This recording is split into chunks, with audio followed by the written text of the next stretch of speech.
Hello, everybody. Good afternoon. I wanted to talk to you today about National Infertility Week.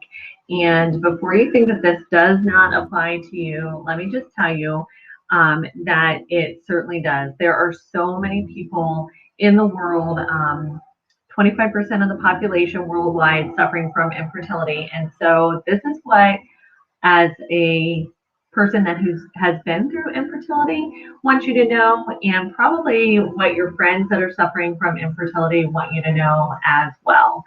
So, if you don't know me, I am Erica Hoke. I'm an infertility mentor and infertility detective, so to speak. I help women go through the process of infertility and advocate for themselves in the medical world and kind of ferret out some of the things that are overlooked that can help them on their path to conception and building the family of their dreams. So if you watch this video and you like this video and you want more of what I'm showing you today, then go ahead and hit that subscribe and that bell if you're on YouTube right now. And if you're not, look me up at Erica Hoke, first and last name, on my YouTube channel. So let's talk stats. They're not sexy, but it's going to give you a really good picture of what is going on. So 25% of the world population suffers from some form of infertility. In the United States, that's 1 in 8. 1 in 8 couples trying to conceive are suffering from infertility. In Canada, it is 1 in 6. In the UK, it's 1 in 7. So it varies a little bit worldwide, and I don't think that there's any hard and fast reason why that is the case. So um, a lot about what I'm going to tell you today is for your friends. So before you say to yourself, well, I don't know anybody suffering from infertility, with those kind of numbers, it's almost certain that you know somebody. And it might be that person who you invited to your baby shower and said she was going to come and just didn't come. Or she sent a gift and, you know, and couldn't show up in person. It could be that person who, you just had a new baby and, she's a really good friend of yours and she's not coming over to see your baby or what have you. There's a lot of behavior surrounding infertility that seems really hurtful to the people around them, but people are really private about this journey, and they take on unnecessarily take on a lot of shame. And so a lot of them do not share with their families, do not share with their friends. They don't want to talk about it. They don't want to ask about it. And let me just tell you what that looks like. It means that you have coworkers that are hiding in the bathroom that have just gotten their period, that are devastated. It means that you have friends and family that are going through the physicality of doing injections, the expense of it, the emotional roller coaster, and they're doing that without the support of people knowing because they just don't have the energy to talk about it. So,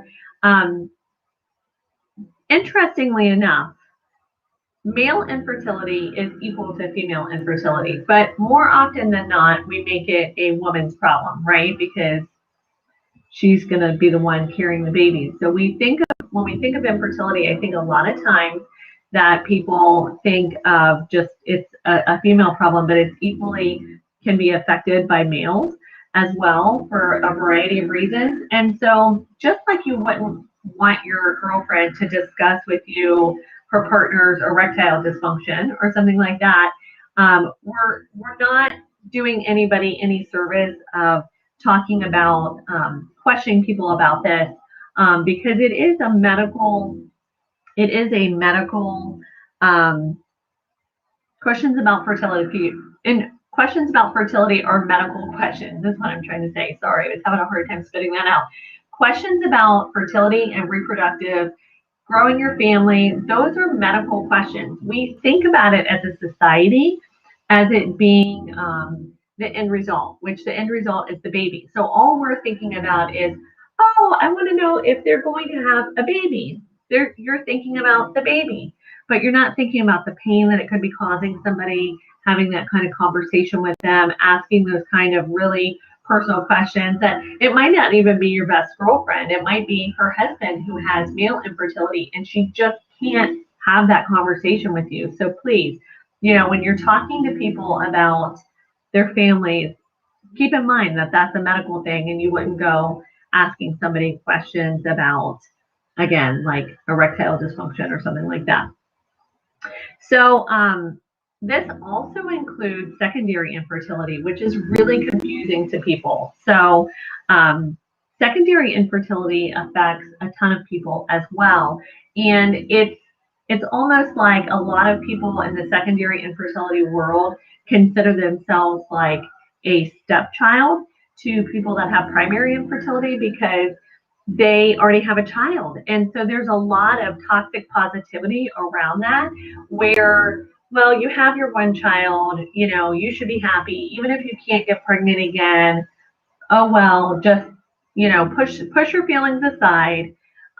There's a lot of boundary issues with that where people are not allowed to grieve for that process of the secondary infertility as well. So we're talking about 4 tips today about like what people want you to know. I'm just getting my notes here so I don't get off track. Sorry. Infertility, what I want you to know. That's the National Infertility Awareness Week hashtag for the day, what I want you to know. So this is what I want you to know.